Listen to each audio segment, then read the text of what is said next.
Studio. का नाम हो तोहार? डीजे मुकेश राज राज राज। कहाँ घर बा तोहार हो? अमाटोल बहै छ फगुआ के हवा दहिया करै छ थारा थार जी बहै छ फगुआ के हवा दहिया करै छ थारा थार जी डोंट टच माय बॉडी देवार जी रंग डाला न लाल हरिहर जी डोंट टच माय बॉडी देवार जी रंग डाला न लाल हरिहर जी। क्या नाम है आपका? मुकेश कहाँ घर है? अमाटोल पुन्नाही चौक। Mobile number 9021676653। दूरे हटाई के यापन राखा पिचकारी नहीं ते सुन जाइबो हमारा मुँह से जरा लगारी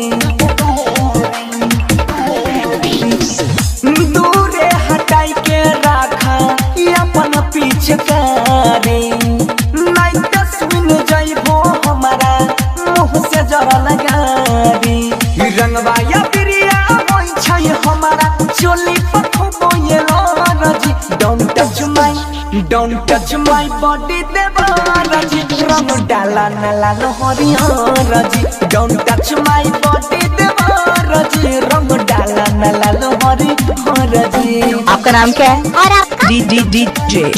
मुकेश राज राज राज। कहाँ घर है? अमाटोल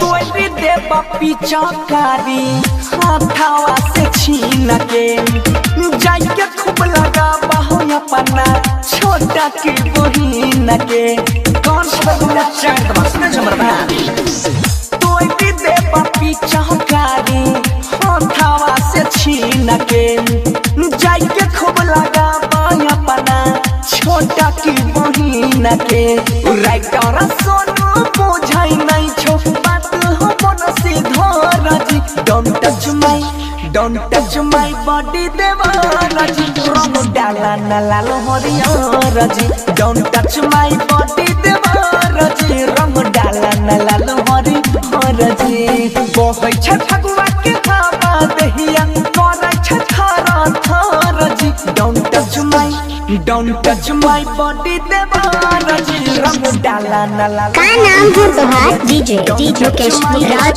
राज राज। कहाँ घर बा तोहार हो? अमाटोल।